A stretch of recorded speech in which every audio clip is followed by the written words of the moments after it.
Hi Geekers! This is me again, Jaire Mamaklay, your property geek. And for this vlog, we will discuss about the two of the hottest SMDC condominium project in Laguna, which is the Calm Residences and Turf Residences. Marami kasi sa inyo ang nalilito kung ano ba daw ba ang mas maganda. Is it Calm Residences or Turf Residences? Actually, yung deliverable unit niya na one bedroom unit na 24.41 square meters, parehas lang po sila, no? Ano lang ang pinagkaiba nila? Ang pinagkaiba nila is yung location. Pero when it comes to the master plan community, same beach resort style, same amenities, same layouting. Ang pinagkaiba lang ulit, no? Location. So, i-discuss natin yan para magkaroon kayo ng clarification kung ano nga ba ang mas bagay sa inyo if you are targeting to invest in an SMDC condo project here in Laguna. So number one, unahin na natin yung Calm Residences, which is yun naman ang naunang project na ino-offer natin as I vlog, no, dito sa The Property Geek YouTube channel natin. So Calm Residences, ito po ay located sa Santa Rosa, Laguna, very near Enchanted Kingdom. So kapag sinabing Calm Residences, landmark is Enchanted Kingdom. Ang location nito is Balibago, Santa Rosa, Tagaytay Road, which is just a stone throw away sa Santa Rosa SLEX exit going to Manila. Kaya naman, yun yung pinakamagandang nagiging advantage nitong Calm Residences project na ito. Bakit siya nagiging best-selling? Number one, accessibility. Number two, yung potential rental market mo for Airbnb, which is malapit lang kasi siya sa Enchanted Kingdom, na ito lang, no, yung major amusement park natin sa Pilipinas, which is considered like the Disneyland of the Philippines. Magkano ang presyo dito ngayon? It's at around 3.2 million for a one bedroom and 48 months to pay at around 14,700 pesos. That is Calm Residences. Number two, Turf Residences. Ang location niya, location is in Biñan, Laguna. The landmark is Unilab and Brentville.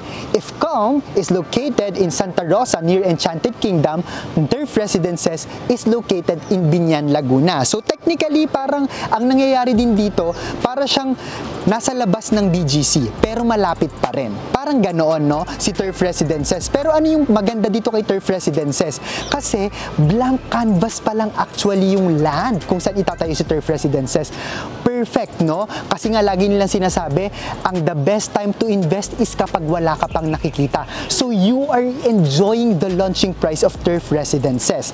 When it comes to pricing, or speaking of pricing, ang price dito is at around 3,185,000 pesos, 48 months to pay at 13,800 pesos. Hindi nagkakalayo, pero maganda rin yung potential rental market ni Turf Residences dahil ang lapit niya sa prime residential community, which is Brentville. Maraming nakatira dyan na celebrity and personalities in the Philippines at nandyan yung Brent International School. Stone throw away lang din sa Mamplasan SLEX exit, nakatabi yung Unilab. So, not just Airbnb, pati yung market mo for long-term lease, kuha mo na siya. At malapit siya sa SM City Santa Rosa. Huwag malito guys, no? Si Turf Residences, ang address ay Biñan, Laguna, pero nasa ano lang kasi siya, boundary ng Biñan and Santa Rosa. Kaya malapit siya sa SM City Santa Rosa that also keeps on expanding. So, ayun yung difference niyan dalawa. Pero, nag-iba man ng location, pero parehas lang talaga siya, no, ng ino-offer. That's the only difference of Turf and Calm Residences, pero halos magkapareha sila. Location sila. Ang gusto ko i-highlight is yung budget kasi hindi rin naman nagkakalayo. Again, Calm Residences around 14,000 pesos per monthly down payment.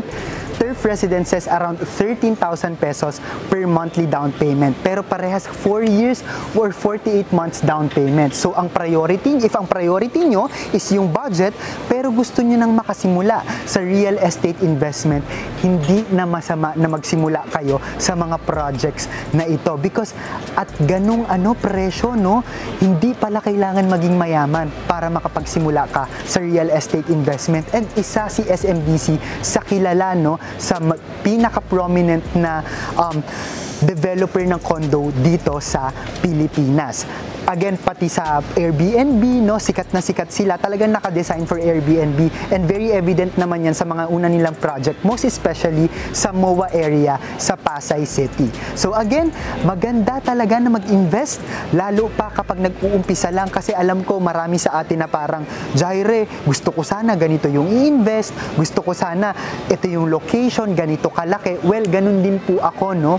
Meron talaga tayong dream property, pero habang hindi pa natin kaya yung dream property natin, why not magsimula muna sa umpisa? Ang mahalaga, no, nakakapag-start tayo magpundar, and if in case mag-upgrade, dahil mag-upgrade din tayo, no, mas magiging successful tayo sa future, pag iniwan natin itong property na to, makakasiguro ka na hindi ka mamamroblema kasi pwede mo naman iparent at magiging self-liquidating siya. And perfect ito sa mga investors, ipaparent, no?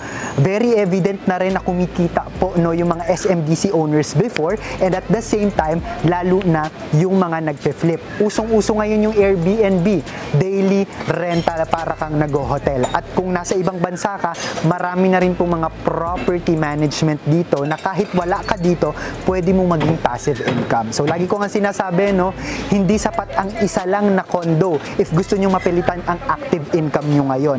Kung gusto nyo mapalitan yung active income, kailangan talaga nating i-diversify yung real estate portfolio. At hindi masama, no, na mag-impisa ka lang muna sa isa.